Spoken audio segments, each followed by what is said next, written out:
Hello dear students, we were on root pressure theory. Root pressure theory हम किसके बारे में बात कर रहे थे कि वाटर का जो ट्रांसपोर्ट है वो किस तरीके से होता है, तो उसमें रूट प्रेशर थ्योरी पर हम थे। नाम से ही पता लग रहा है कि रूट प्रेशर थ्योरी मतलब रूट जो है मेजर पार्ट है यहाँ पर, जिसके अंदर एक प्रेशर डेवलप होता है। और वो प्रेशर डेवलप किस तरीके से होता है, चलिए पढ़ते हैं। The cell wall of the parenchymatous cell is the flexible in nature. Flexible होती है means water can enter in it due to the entrance of water solution, a kind of जब water cell wall के अंदर जाएगा तो cell wall parenchymatous cell के अंदर जाएगा तो वाटर जो है वो प्रेशर अप्लाई करेगा, एक टेंशन क्रिएट होगा सेल के अंदर कि वाटर ज़्यादा आ गया है। ठीक है, तो किसके ऊपर एक प्रेशर अप्लाई होगा, वाटर जब सेल के अंदर चल गया तो वाटर जो है वो सेल वॉल को पुश करने लगेगा, मतलब एक सेल वॉल के ऊपर एक टेंशन क्रिएट होगा। अब सेल वॉल जो है वो वापस क्या करेगी, अब प्रीवियस पोजीशन में आने के लिए ट्राई करेगी, जिसके लिए जो सेल के अंदर जो वाटर एंटर हुआ है उसको बाहर निकाला जाएगा। ठीक है, अब वो बाहर कहाँ पर जाएगा, वेसल के अंदर जाएगा। जो सेल वॉल के बीच में जो स्पेस होता है ना, दो सेल के बीच में जो स्पेस है वहाँ पर चला गया water. In this pressure the positive pressure develop on the matter present in the cell as the result of some matter comes out. कहाँ पर आ गया, बाहर आ गया, comes out in the vessel from the cytoplasm. Cytoplasm में जो extra water था वो वेसल में आ चुका है। Due to this matter the pressure develop in the vessel, this called cell root pressure. और जो रूट के अंदर वेसल है, रूट का वेसल मतलब वो पार्ट जहाँ पर वाटर सेल से बाहर निकल चुका है, तो वहाँ पर एक प्रेशर एक्सर्ट होता है और उसको हम बोलते हैं root pressure. In the other word, the positive pressure present in the xylem vessel sap is called the root pressure. तो रूट के अंदर जो जाइलम वेसल है उसके अंदर एक प्रेशर क्रिएट होता है और उसको हम क्या बोलते हैं, रूट प्रेशर बोलते हैं। Root pressure is measured by the manometer. Root pressure को किससे मेज़र किया जाता है, मैनोमीटर से मेज़र किया जाता है। तो देखा गया कि मैनोमीटर से बहुत सारे रूट्स के ऊपर इसको अप्लाई किया गया और देखा गया कि टू एटमॉस्फेयर प्रेशर ही सिर्फ वहाँ पर किसी भी रूट में देखा गया, मतलब रूट प्रेशर 2 एटमॉस्फेयर है।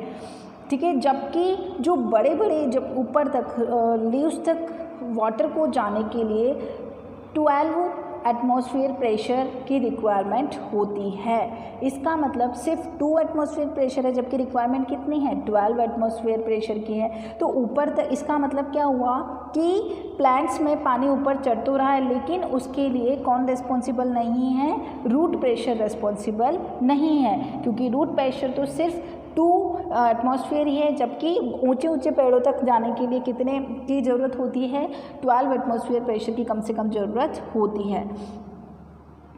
तो अभी तक यहाँ पर इसलिए रूट प्रेशर की लिमिटेड इंपॉर्टेंट है, होता तो है ये मैनोमीटर से ये मेज़र तो किया गया कि 2 एटमॉस्फेयर प्रेशर है, होता तो है, लेकिन ऊपर तक वाटर कैसे पहुँचेगा उसके लिए रूट प्रेशर यहाँ पर रिस्पॉन्सिबल नहीं है। तो कुछ और हो सकता है, कोई नया मेथड हो जो कि वाटर को नीचे से ऊपर तक पहुँचाता हो। All plants do not have root pressure. Root pressure is not found in any gymnosperm plant. Gymnosperm जो प्लांट होते हैं, आपको पता है, थैलोफाइटा, ब्रायोफाइटा, टेरिडोफाइटा, फिर जिम्नोस्पर्म, फिर एंजियोस्पर्म। तो जो बड़े आपको पेड़ दिखाई देते हैं वो जिम्नोस्पर्म और एंजियोस्पर्म से रिलेटेड है। तो जिम्नोस्पर्म जो है काफ़ी लंबे पेड़ होते हैं जिम्नोस्पर्म के, लेकिन उसके अंदर रूट प्रेशर को देखा ही नहीं गया। ठीक है, सॉरी। अब हम बात करते हैं root pressure theory. Root pressure theory जो मैंने अभी समझाई है वही इसको आपको ये इस फॉर्म में दी गई है। नेक्स्ट हमारे पास आती है एसेंट ऑफ सेप, जो कि डिक्सन एंड जॉली ने दिया था। Ascent of sap by the transpiration method, through the transpiration, और इसको हम बोलते हैं डिक्सन जॉली थ्योरी। तो ascent of sap and transpiration pull, transpiration के थ्रू वाटर को पुल किया जाएगा और इसको ही हम क्या बोलेंगे, ट्रांसपिरेशन पुल बोलेंगे।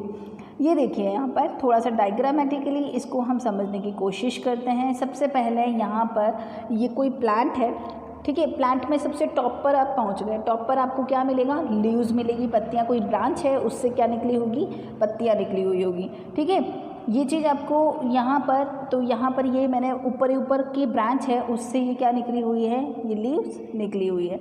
ठीक है, अब ये आपको पता है कि वाटर का जो ट्रांसपिरेट होता है, वाटर ट्रांसपिरेट होता है मतलब वाटर जो है उसका लॉस होता है in form of vapour. Water का वेपर की फॉर्म में लॉस होना किसके कहाँ पर होता है, ये पत्तियों में होता है। पत्तियों में छोटे छोटे पोर्स होते हैं, माइन्यूट पोर्स होते हैं जिनको कि हम स्टोमेटा बोलते हैं। ठीक है, अब यहाँ पर हमने इस लीव्स की सेल को जूम करके देखा। ठीक है, इसको हमने स्टडी भी किया है, माइक्रोस्कोपिक स्टडी की है हमने पत्तियों, हमने स्टेम की, लीव्स की और स्टेम की, लीव्स की और रूट की, पता है आपको। तो यहाँ पर हमने इसकी माइक्रोस्कोपिक स्टडी की, जूम करके देखा तो आपको ये स्ट्रक्चर नज़र आई। तो इसमें यहाँ पर देखो जो इसकी सेल जो आउटर क्यूटिकल होती है, क्यूटिकल के बाद क्या प्रेजेंट होती है, एपिडर्मल सेल। एपिडर्मल सेल के बीच में थोड़ा थोड़ा गैप होता है और वो क्या बनाता है, स्टोमेटा बनाता है। तो यहाँ पर देखो ये जो एपिडर्मल सेल थी इसके बीच में ये वाला जो गैप है, ठीक है, यहाँ से वाटर का क्या हो रहा है, लॉस हो रहा है, यहाँ से वाटर जो है वो बाहर निकल रहा है। तो यहाँ इस तरीके से वाटर जो है बाहर निकल गया। तो हुआ क्या कि यहाँ पर ये जो सेल थी, यहाँ ये इतनी सारी सेल हैं, यहाँ पर वाटर ही है, क्या प्रेजेंट है, वाटर। अब टेम्परेचर ज़्यादा है तो ये वाटर जो है वो यहाँ से बाहर निकल जाएगा। तो डेफिनेटली इस जगह पर क्या होगा, वाटर की क्या हो जाएगी, कमी हो जाएगी। हो गया या नहीं होगा, ठीक है। अब वाटर की कमी होगी तो जिस सेल में वाटर की कमी हुई है वो अपने पास वाली सेल से क्या करेगी, वाटर कैच कर लेगी, वाटर एब्जॉर्ब कर लेगी। ठीक है, अब उस जगह पर वाटर, अब वो जो ये थोड़ा सा मैं बताने की कोशिश करती हूँ कि यहाँ पर ये जो बनाया है, स्टोमेटा बनाया है, ठीक है, ये स्टोमेटा है और यहाँ पर ये सेल है ए, उसके बाद ये सेल है बी, उसके बाद ये सेल है सी और उसके बाद ये सेल है डी, और इस तरीके से ये कहाँ पर जाती जा रही है, नीचे की तरफ जाती जा रही है ये सेल। ठीक है, अब हम बात करते हैं यहाँ पर कि ए सेल जो है उससे वाटर क्या हो गया, बाहर निकल गया।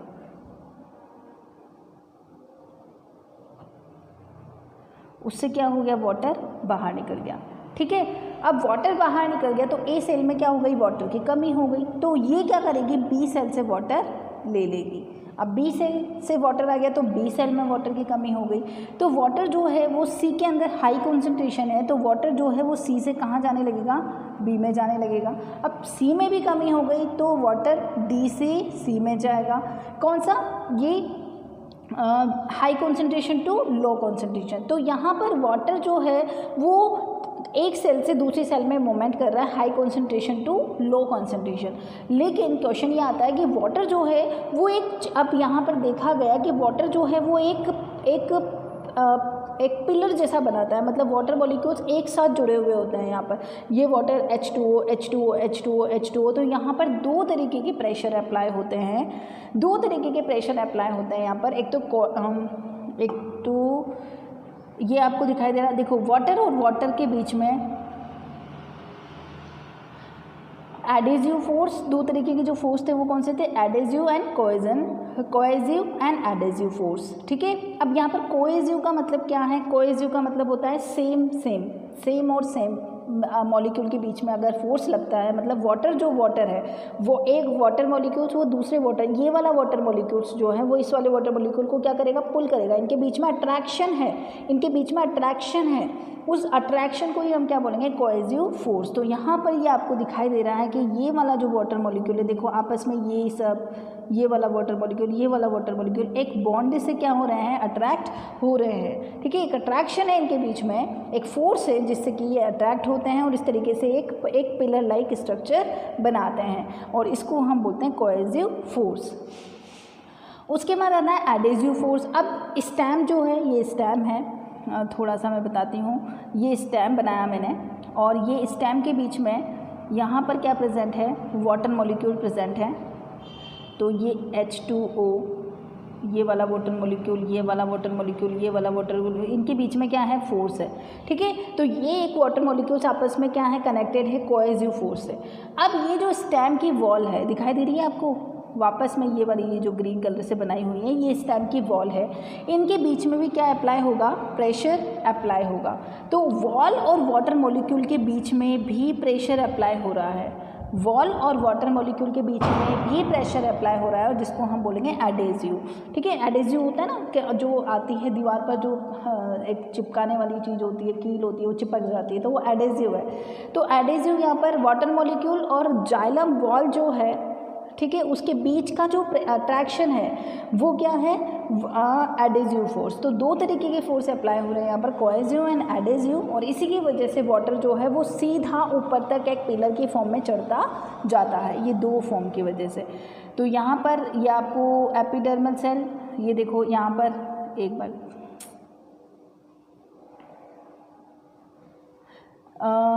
ये जो है इस तरीके से यहाँ पर ये एपिडर्मल सेल है और ये यहाँ पर एपिडर्मल सेल है। एपिडर्मल सेल के अंदर जो लीव्स हैं उसके मेसोफिल सेल हैं। ठीक है, मेसोफिल सेल से ये वाटर जो है रेड कलर से जो एरो दिखाई दे रहा है, ये वाला वाटर जाता जा रहा है। और ये इस तरीके से यहाँ पर ये सॉइल पार्टिकल हैं, सॉइल पार्टिकल से जो वाटर है वो यहाँ से यहाँ, यहाँ से यहाँ इस तरीके से जाता जा रहा है, ऊपर चढ़ता जा रहा है। ये दो तरीके के फोर्स मैंने आपको बता दिए कौन कौन से हैं, एडेजिव एंड कोएजिव। और किसकी वजह से हो रहा है, ट्रांसपिरेशन ऊपर लीव्स में हो रहा है, वहाँ पर वाटर की कमी हो गई तो वो वाली सेल्स, पास वाली सेल से वाटर को क्या करने लगती है, एब्सॉर्ब करने लगती है। तो ये इस तरीके से देखो यहाँ पर बताया है, एडेजिव फोर्स एंड कोएजिव फोर्स। कोएजिव जो वाटर मॉलिक्यूल के बीच में लगता है और एडेजिव जो वाटर और जाइलम वॉल के बीच में लगता है उसको हम बोलते हैं एडेजिव फोर्स। नेक्स्ट हमारे पास ये आपको पूरी की पूरी यहाँ पर थ्योरी बताई गई है, जिसको कि आप खुद रीड करेंगे। यहाँ पर हमारा ये चैप्टर कंप्लीट होता है। आपका नेक्स्ट लेक्चर में हम किसी नए चैप्टर के बारे में स्टडी करेंगे। ओके।